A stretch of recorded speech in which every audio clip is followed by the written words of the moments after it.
Some people love the process, and everybody else just wants the outcome. Yeah. And I was telling Draymond, if you just listen to people talk, it's very clear to tell who loves it not. When you hear Bill Belichick win the Super Bowl and say, "This is great," and there's no other place I'd rather be than standing here tonight. But in all honesty, we're 5 weeks behind every other team in the NFL for the 2017 season. The first thing you go is like, he's insane. But he just wants to get, this is great. This is what but I got to get back into the process. That's what I'm pulled towards. When you hear Tom Brady say, I'm definitely playing into my mid-40s, I now have all the answers to the test. Why would I stop taking it now? Welcome back to the 26th and Glencoe Media Network. I am your co-host, Marcus Flowers, and I'm the official host of this podcast today. And today we're going to, I'm switching up what the Fantastic Flow podcast is, because at first it was just dedicated to all things Fantastic Four. And although the Fantastic Four are great, it's just that my interests expand more than just comic books, obviously. And so second edition of the Fantastic Flow podcast, we'll be talking about the first episode of the uninterrupted HBO show, The Shop, starring LeBron James, Maverick Carter, Jon Stewart, Draymond Green, Gerard Carmichael, Snoop Dogg, and a bunch of other hosts. Actually,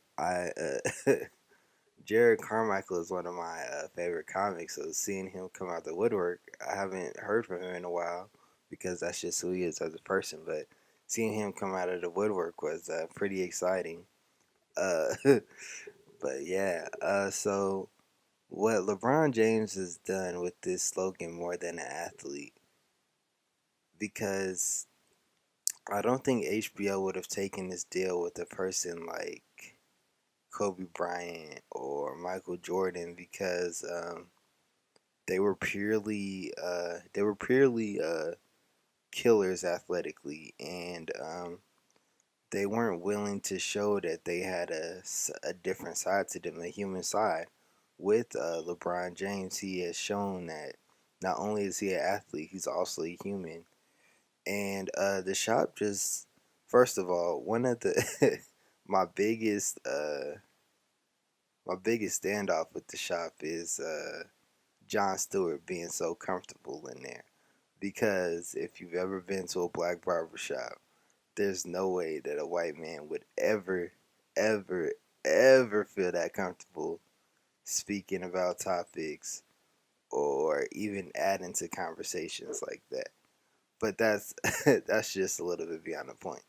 But with the first episode of The Shop, we see a different side of LeBron James. Like, we know he's always spoken up about social issues later in his career, but we fully see now how it like affects him, and how, like, at the end of the day he still is an African American male, which makes it makes him seem more relatable, and like he's more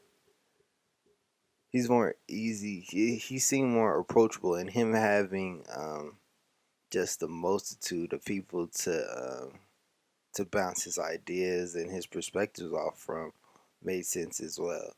However, Draymond Green is it's funny because I was watching Draymond Green reminded me of Draymond is the guy in the barbershop who wears the dashiki, who just sits there all day, who doesn't get a haircut. They mentioned the guy who sits in the barbershop all day who doesn't get a haircut.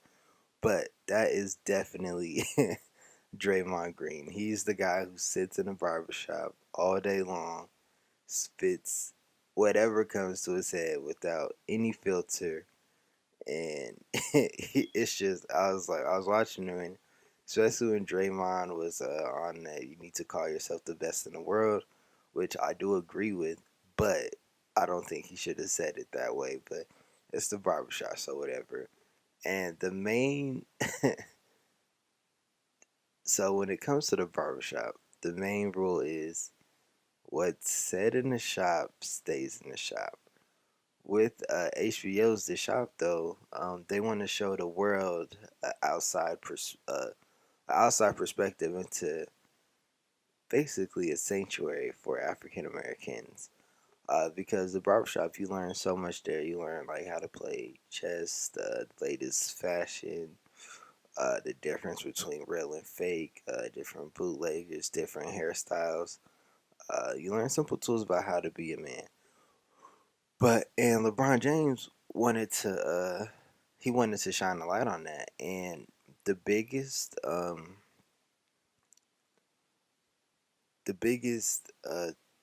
connection I made with the show was that we've had, I don't know, I can't speak about everybody's barbershops, but I know my barbershop, we've had these same conversations when it comes to like the greatest ever safe spaces around white people. And when LeBron James said when he was in high school and he didn't feel comfortable around Caucasians because they only liked him for his athletic ability, um, I could definitely relate to that. And it's just because there's a certain line, just as African Americans, that we do have to toe where we can't go too far black. Like, I don't know if that makes sense, but we can't go too far black, but we can't go too far white because we don't want to seem fake to our people and to our friends. And I felt that in my heart. And another well, I don't have kids, but another topic that I really latched on was his I shouldn't have named my son my name because he has to live up to those expectations. While me, don't have I don't have kids, or I'm not named after, like, I don't know, is it named after my father or something. But there's always a lofty expectation set before you that you have to conquer. So there's that. But I really it's just more than the actual shop. It's what the shop actually represents. And it's just, this deal with HBO is just like a big move for black creatives. Although LeBron James, he claims to be a creative, what's more impressive is the deal that his business partner, Maverick Carter, got done, and them pushing through their own type of content, which should give other minorities and people of color hope that, hey, if you have a great idea, you can also have it on the silver screen. And so they've been racking up like partnerships and deals lately. They have another show coming out in at the end of October, talking about student athletes and the trials and tribulations about that. But uh, yeah, but it's just it's very inspiring to see, especially as another person of color creative, seeing what they have done in the empire that they have built. But yeah, let's back to the show. One of my favorite quotes was just how LeBron James being talks about well, not LeBron James, but Odell Beckham talks about how he feels like he's living in the zoo. And I saw online some people were talking about how, well, he dances all the time, he deserves it. And that's absolutely not right, because when you do something when you do a certain profession, you should be allowed the courtesy not to be in go mode 24/7. Like, sometimes you just want to chill, you just want to relax. And as Odell, he's a polarizing figure, and so it hurt myself to see him saying like, I can't be myself anymore. Everything that I do is not for me. It's for it has to be for everybody else. I have to always put on a show, and that's something I will never have to relate to.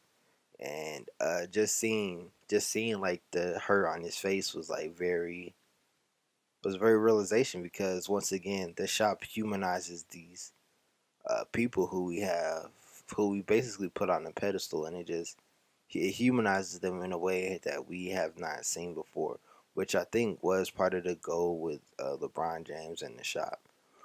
Yeah. Also, also seeing Snoop Dogg talk about how although he has changed in his career, he hasn't changed as a person throughout his life was very keen to me, just because throughout life and throughout like our careers, we're going to make career changes, we're going to make lifestyle changes, but it's very important to stay true to the essence of who you are as a person. And that's the big thing that I got from Snoop's portion of the show, when he's talking about he's being transcendent, and he's grown as an artist, but at his core, he still remained the same kid who's from Long Beach. And I think that's very important, just because in life we always sometimes get misconstrued, or we get caught in the motion of being in motion, and we lose ourselves as people, we lose ourselves as a person. And that's just something personally I've been working out, trying to remain true to myself, and not get caught in the wind. But yeah. Yeah, but yeah, just closing thoughts. This is a real quick podcast today. Um, what LeBron James is doing, I don't think any other athlete has done before, and he's setting a precedent. He's setting a precedent by saying, "Hey, you can do this," but he's like, I'm doing this right now, but I want you to surpass me one day." And the person he's talking to you is everybody who's younger than him, people in the communities, the 6 year old with a basketball in his hand. And he's saying that the sky is really virtually the limit for you. And we're seeing that with the show, with the shop, my mistake. We're seeing that with the shop firsthand. Um, yeah, that's about it. Once again, this is Marcus Flowers, one Marcus Flowers on all social media platforms. Make sure you're following Morgan on Twitter at MetroMeta2648. Make sure you're following 26 and Glencoe on Instagram at 26 and Glencoe, on Facebook at 26 and Glencoe Media, on Twitter at 26 and G. We've had a packed show this week. If you haven't already, Monday we dropped off the first Volume 1, Episode 1 of Dust Off the Cartridge. Tuesday, Volume 1, Episode 6 of the Super Flow Bro podcast. This is releasing today. Tomorrow we have another fantastic flow talking about Iron Fist. And Friday we have the Metro Meta podcast. So once again, make sure you like, comment, and subscribe to 26 and Glencoe. Thank you for the support. Peace.